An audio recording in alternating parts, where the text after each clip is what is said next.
It's not just mine, his or her house. This is our house.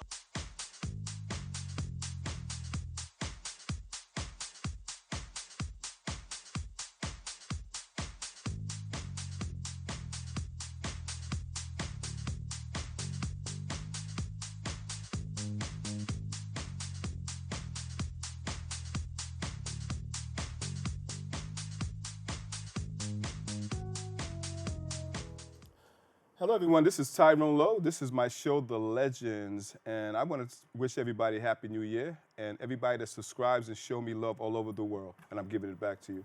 In the House of the Legends, I have somebody that I've followed for a while. She's a DJ. And she has a heavy impact on people, for what I see. Very humorous, and I love her just the way she is. And I give you Brooklyn's own DJNubian. Hello, how are you? And thanks for having me. I appreciate it. Happy New Year to you and to everybody else as well. So Dianne, we're going to call you Dianne because that's actually what I know you as. But DJNubian is actually her stage name for when she's actually playing music. So there it is. So we're going to take it way, way, way, way back. We're going to spin the reel way, way, way back. Okay. So let's talk about how did you actually get inclined with music? Now, when you say way back, that's going to be a way back story. Let's take it back. Let's take it back. As a kid, I was very, what my mom called precocious. I was always moving around and bouncing. And she realized that. And you remember the stereos back in the day when you had to lift up the top and had the record player? And on the other side, you had the dial with the little red line up and down. So it had legs. Okay. Right on the ground. My mother would tie me to the leg of the stereo. Get out and of put here. music on, and I would sit back and bounce. And she realized that putting me with music would calm me down. So from that moment on, I guess, I had a love for music. Okay. Yeah. And then from there, did you actually thought that you would actually, well, my story is a little bit similar because I had one of those Tonka toys type of turntables where you had the needle must have been at least like this. Right. And I had them little 45s, and I would just put it down there and just play it all day and stuff. But I never thought that I would actually be inclined as far as being a DJ. Right. So when did you decide to say to yourself, well, listen, I want to be a DJ? Salt and Pepper. All right. Okay. Spinderella. Oh, When I okay. realized that there were women DJing. Okay. Because I was like, okay, they were men rappers, men DJs, and they were female rappers, but I never really saw a female DJ until I saw Salt and Pepper, and they had spin. I was like, oh, wow. Plus, she was cute. Okay. So I was like, okay, so then maybe I could do that too. But I never really started playing music until, I guess, DJing until late 70s, early 80s. Okay. Yeah, back when it was Eighth Wonder, the Sugar Hill Gang, Rapper's Delight, and I would buy the record, my mother's record, and I would scratch it on her record player, and she would yell at me like I'm scratching up her records because I saw the DJs doing it at the parties. I'm like, so I wanted to be a DJ. I tried it too. And she got very upset. She said, from now on, you're going to buy your own records. And I was trying to scratch on the one turntable, with the big needle that you talk about. Right. Yeah, so, that's when I decided I wanted to be a DJ. And so for your love of music, as you came at a young age and stuff, so did you have any type of idol artist that you particularly liked at that time, where it actually gave you that type of energy to say, well, hey, to give you that energy? Right. One I would say was, like I said, Spinderella. Definitely, like I said, Salt and Pepper. MC Light. I definitely was Grandmaster Flash. But when it comes to actually playing music, I would have to say it would have been with Run DMC. Okay. Right? Because it's just, I don't know what it was about them, but even though I'm from Brooklyn, but we always had beef with Queens. Either way, so it was very. I just saw it. I said to myself, I know I could do that. I know I could do that. Like, cause I'm one of them minded people that, like, if I see something I want to do it, I'm going to do it. Right. So I saw it. I'm like, listen, I'm gonna get that done, and I'm gonna do it. So that's what inspired me. Okay. And so where was your first gig? I mean, when did you say to yourself, well, listen, I really want to get out there as a DJ, and so I'm sure that somebody offered you a gig or you had a chance to play in front of a whole bunch of people. When did that happen for you? My very, very first gig was my best friend's wedding. She got married, and I had equipment in my house. Back then, I had a homemade table out of a crate and a little plate, and I had you know, the 1200s and the Gemini mixer. And she's like, well, listen, I guess because she thought it was cheap, right? She said, all right, I'm going to ask you to DJ my wedding. And back then, I didn't realize, like, there was, like, a way to do it. Like, I just came out banging right away. Oh, okay. You know what I'm saying? She's like, no, we want to play something quiet because the people are eating right now. You know, it's like, all right, so. So you were eager. You were eager. I was, yeah, but I didn't know the format about how to do a party at the time, you know. But at that particular gig, like, everybody was impressed with my knowledge of music. So, you know, because I was doing sound effects back then. I remember the song, Last Night a DJ Saved My Life. Right. And they had In Deep. In Deep, and they had a sound effect in the back. The toilet. Yeah, I know what you're talking about. And I used that on a song, you know, and she was like, oh my God, you know, so at that point, and then after that, everybody started calling. You know,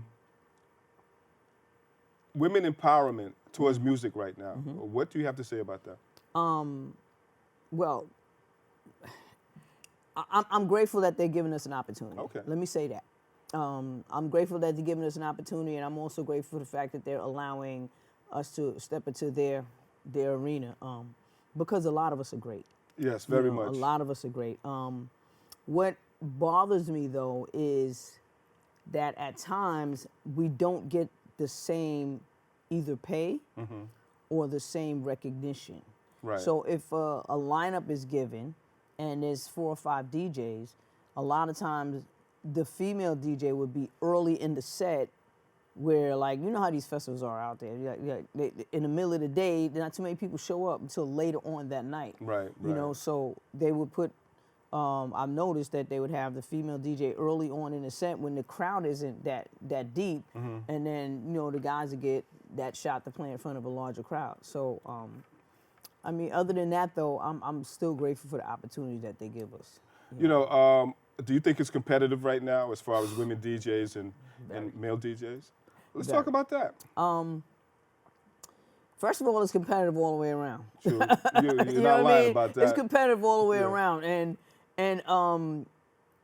you have to find something that'll make you stand out from the rest. Because, you know, if you go to an event, you'll hear these songs, and you go to another event and you hear these same songs, and you go to another event and you hear these same songs. So, you know, I try to, for myself, if you're going to play those songs, like, put them in with a different song, or take the vocals out. Throw something underneath it. Because some people are into, because I like house music. Let's say you want to play a soulful house track, and, like, everyone's hearing it, like, 3 times a day. You play that soulful house track with an Afro track underneath. You know, it'll give it a different flavor. People won't realize they're dancing to the Afro beat because they're so busy singing the songs of the soulful track. Right. So there's different ways of going about it. Introduce new tracks. Okay. Like, break new songs. Like, there's so much music out there. There's so much music out there. You don't want to be known as, well, this person's going to play and I already know what they're going to play. You know, you don't want that to happen. So, you know, but yeah, the competitive is deep, the backstabbing sometimes, but that happens in any industry, you know what I mean? Well, you know, men has an ego. I mean, that's our format of life, you know. You said what now? We have an ego. E-G-O, that yes, word. Oh, yes. Okay, that part. And if you want, all capital letters, okay? Yeah, we can. I'm just saying, like, look. But you know, I believe that, because when I first heard a woman play, I was intimidated. Really? I was very much intimidated. I forgot where I was at, but she was killing it. Right. You know, she was Oriental. Okay. And the way her whole format was like, you know what I'm saying? And that's when I really discovered that women can actually play music. You know, I was intimidated because I was like, you know, when I first started, I thought, you know, all males were just DJs, you know what I'm saying? That was my perception at the time, until I started incorporating other women in my life that was actually playing, and they were killing it. You know what I'm saying? Which is a good thing, because I believe that God made more than one thing, and everything should be dealt with on an equilibrium in life. You understand what I'm saying? So let's talk about how you read your floor. How did you actually read your floor? because we have different ways of actually trying to read a floor. It's just a natural gift that we all have as far as being DJs. So let's talk about yours. So perfect example, I did a retirement party for a correction officer. Okay. And it was a childhood friend of mine's wife. Okay. And never met her, but I know him. But I knew him for years. Right. So I knew him back when we was all listening to hip hop. Okay. Right. So I'm like, so I asked, what's the crowd like? What kind of music do you like? And I do this for every event that I do, especially private events. So what are we doing? Like, you want a playlist? Like, no, just do what you do. You sure? Like, no, just do what you do. Okay. So I get there. I start off with the dinner music. I learned my lesson. So we did the dinner music early on, and I'm looking around, and of course they're eating, and they're just, if I see them bopping their head, they're having a good time. Right. I used to think they have to be dancing, but they bopping their head, they're having a good time. They're tapping their feet, they're having a good time. As the plates start going into the garbage, that means it's time for them to start getting up, either getting dancing or going to get that drink. Right. So I'm like, okay, so I'm looking at this, so I pumped it up a little bit more. So I went with, because he was in his 40s and his wife is in her 40s, I went with some music that when you're, and this is my calculation, whatever music you played or danced to when you first got out the house, when you was like 18, 19, 20, that's the music that people like to reminisce about and they want to dance. Right. So if you was in your 40s, you was born in the 80s, so let's say whatever was playing in the 90s, late 90s, 2000, that's your type of music. So I played that. We playing some Jaheim, you know, a little bit of Mary J. Blige. Right. And they was all right, you know. But they weren't bouncing. Okay. So I was like, something ain't right here. So I switched it up. I put on some soca. That was it. That was it? Once I put the soca and the reggae on, they was bouncing, they was whining. I'm like, all right, but I threw a little bit more R&B in there. Right. But by then I had them revved up. So now that they're revved up and they're dancing, I was able to, you know, go anywhere I want now because now I got them. You know what I'm saying? But I also noticed if I put something on and the floor start to clear, I can always bring something else back. But I don't want to stay stuck. You know what I mean? I want to just go back and forth and make sure everybody have a good time. You know, music changes constantly. And, you know, we get a whole lot of music. So what's your method of actually trying to break a new record? Just like that, like I said, if I'm in a lineup or if it's just me playing, I will always start out with familiar music to get them on the floor. And women set the tone, believe it or not. Okay. Men don't really dance too much on the floor until they see a woman dancing on the floor. Men are staying on the side because they want to watch. They looking. You know what I mean? Right. Natural predators, right? That's what y'all do.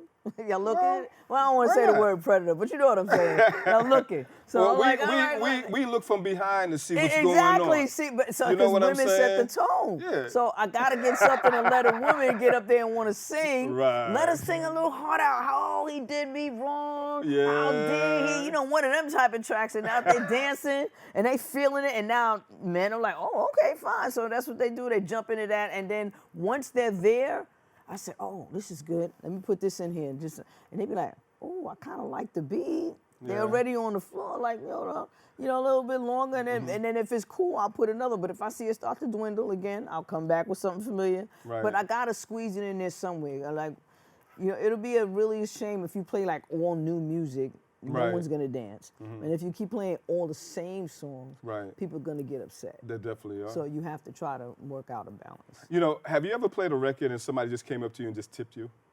Yes. Okay. And it's like, what was that? Like, where did that come from? Like, somebody gave it to me, or, you know, I got to, you know, in touch with a producer, or I purchased the song. It's like, oh, it's hot. So yeah, it has happened. All right, so we'll be right back. Stay tuned, and we'll be right back for the Legends.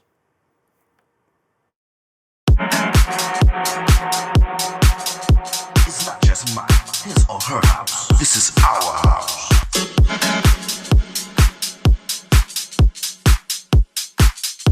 We got some fun people in the house tonight.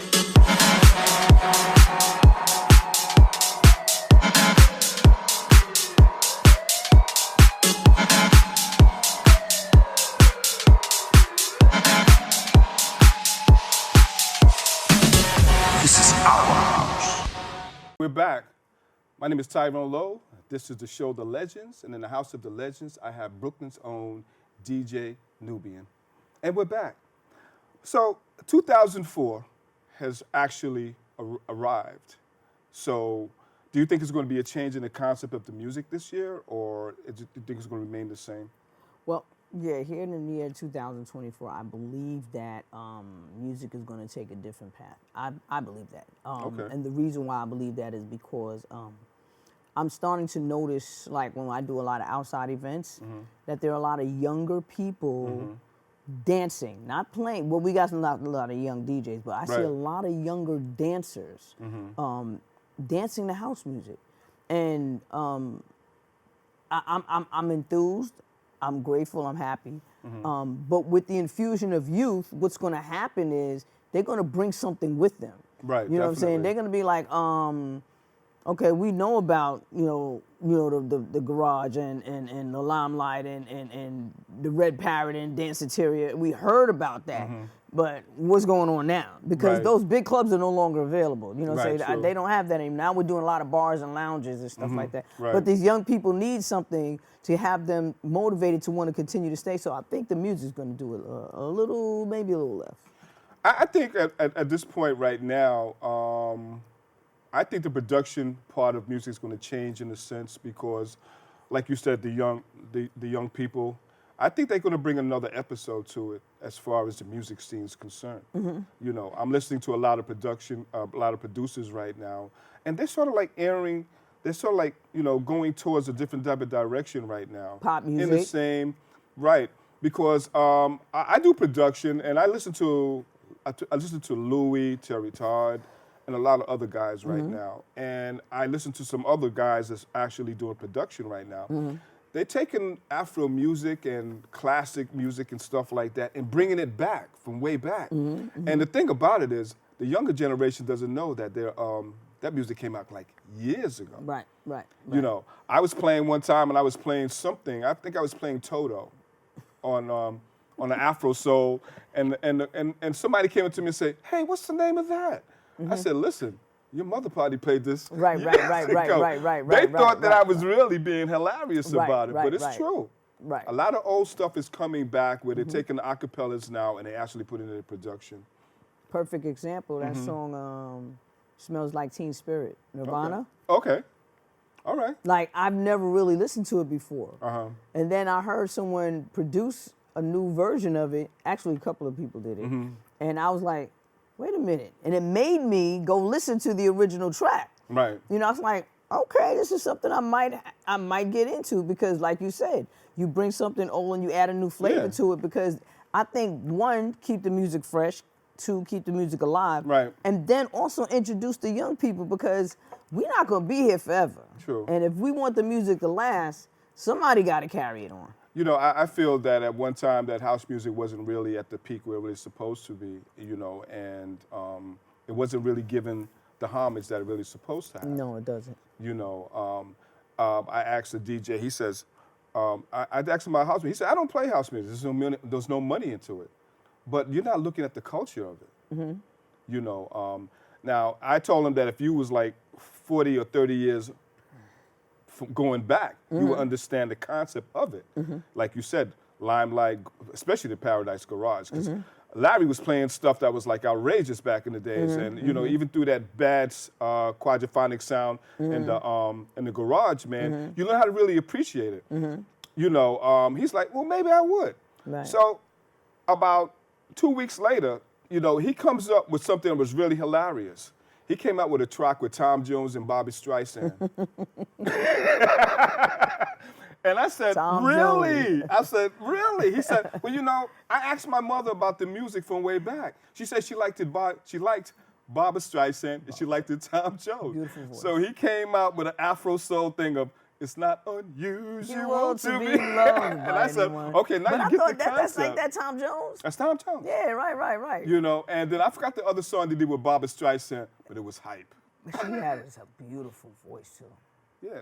So let's talk about what's going on as far as futuristic for DJNubian. For me, well, I myself want to get into production. Okay. One thing I do know is I love music so much that I know I'm not going to ever not be a part of it. Okay. Whether I'm DJing, producing, going to events, listening, I'm just, it's in my blood. You know, a lot of people were telling me, because I'm 61. You know, a lot of people like, you know, why are you buying equipment? Like, why? You want to still lug equipment around? I do it from time to time if it's, you know, for a private event. I try to stay at least a little healthy to carry that stuff around. But the other thing is, eventually I'm not going to be able to physically, you know. And so I want to set up, I'm trying to set up my place right now where I could get me a nice little studio spot so I could do production, because I can't see myself not being involved with music. Like it's like asking LeBron to stop playing basketball. Like, right, that's true. I can't do it. Like I'm on a little hiatus now because, you know, I had a, you know, little health issue, but it was driving me crazy. Like I can't play music right now. Well, you know what? I had to take a pause from it because I had foot surgery. Okay. And it took me for a loop because I can't sit down and mix. I can't. I got to stand up and mix. I don't know how they do it. I can't sit down and I just can't do it. Right. And I'm in the house with my with a big cast on my leg, and I'm trying to do this. I said I can't do it. Right. I felt like I was in jail, man. Right. Like I was doing a jail sentence. You know, when I was able to stand up, I was like, okay, I'm able to release myself. Right. You know, let's do some shout outs. Who do you want to shout out to? Well, shout out to my mom first of all. Okay. To my mom and my kids, because they're very understanding about this. Well, I don't get to spend enough time with them because I'm so deep embedded with this music thing. Right. Shout out to them. There are a couple of producers out there that, like, I would have to add their tracks, like Doug Gomez, Okay. Mark Lewis. Yeah, Mark.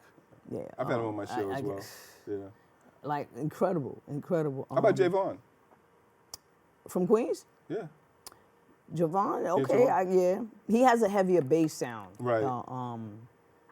I've actually talked to him, and we were supposed to actually do something together. I'd have to say shout out to all the women DJs out there, and no one excludes, like all the women, especially the ones that came before me, that blazed the trail to allow me to have the opportunity to play music. All the women DJs that are out there right now trying to make a name for themselves, like myself. All the women DJs out there that's working hard to keep this thing going. Right. You know, yeah. You know, I had Select K on my show. I had girl. Missy. It's my girl. I had played with both of them. I've had various women DJs, Right. and it's one thing they all have in common, man. Common knowledge for music, Right. and that's what it's all about. Right. You know, when you're actually influencing a crowd and you're a woman, to me that's epic. No doubt. You know, and I feel that women that's coming along now is actually paving the way for a lot of women that's coming up right now. You know, so what do you have to say about that? I'm okay with that. Like I said, Spinderella for me, like it just opened up my eyes to let me realize that women can DJ. I didn't, cause you know, anytime like in the 70s, well, let's say the 80s, 80s and the I don't even say the 90s, just in the 80s, when you had the music videos out, like, you know, MTV and all that other stuff, Video Music Box, Right. and the guys was out there and they were singing and performing. The women were always in the background. They were the dancers. You know, we didn't get no limelight. We wasn't in the front. And then when, like I said, Salt and Pepper came out, I'm like, oh, we DJ? Right. Oh, we rap? Oh, we in the front? You know, I'm like, wow, because, you know, my thinking was maybe we should put on an all-female lineup and bring just one male DJ, because that's what they do with us, right? They'd be like an all-male lineup and just one female DJ. You know, so Mickey or Flack and and things They'd be like, that. yo, they put me in like I had the opportunity one time to play at a festival and played after Timmy Regisford. Okay, and that's cool. That's huge.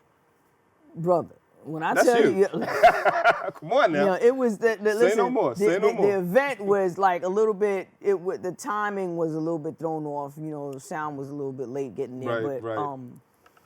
They were like, "Well, Nubian, where you want to play at?" I'm like, I didn't want to play early because I know that's where they was going to put me at. I'm like, nah, this is a big festival, about a good 2,000-3,000 people. So I'm like, I'll play after Timmy. Okay. It's like, are you sure?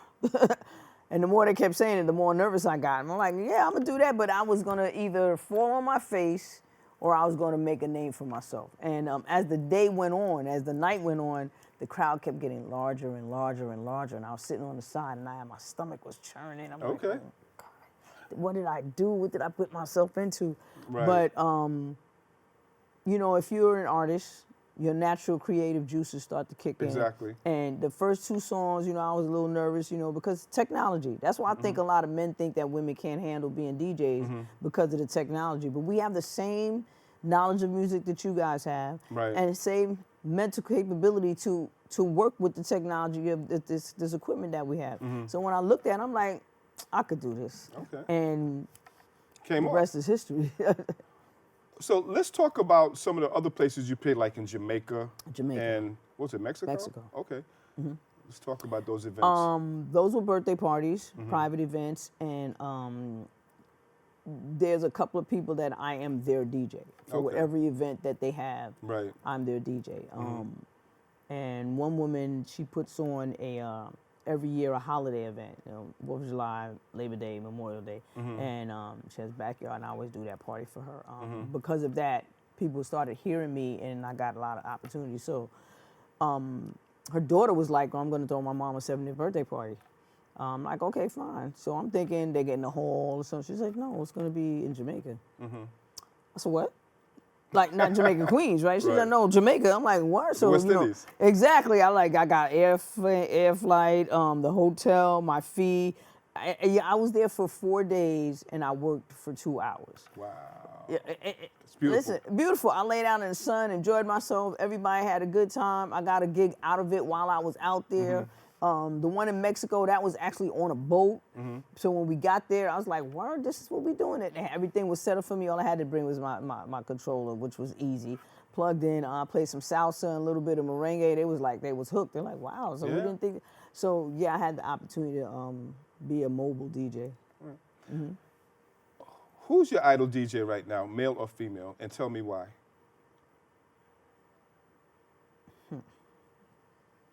I have 2. Okay. They're both males. Okay. Jahad Muhammad. Okay. The reason why is it's not so much as his track selection, it's his transition from song to song. Okay. Seamless. Like, you can't tell. I mean, you'd have to have that ear to be like, oh, I know a next song is coming. Right, right. And I'm amazed at just a DJ. Okay. At his I had him on my show here as well. At his knowledge of music at his age. Right. In my mind, I'm like, young man, you're not supposed to know what that song is. Like, how do you know that song? Like, you know, but then I've sat and talked with him and his dad and his mom and understood that that's where his influence came from. Well, you know, he has a lot of mentors. You Right. got Naheem Right. and stuff like that. Right. But I want to thank you so much for being on my show, man. I am flattered, you know, and come again. Come again. Of course. You know, I'm going to put another show together with just all female DJs like I did before. I'm going to make that. It's going to be like really epic. I'm going to have a panel here. Right. I'm going to get selecting everybody. Right. So I just want to thank you again. Come back again. I will. You know, and everyone, this has been another T-Lo video production. Thanks for being on my show. Give DJNubian some love when she's out there, you know, and this has been another T-Lo video production, and thank you guys. It's not just mine, his or her house. This is our house.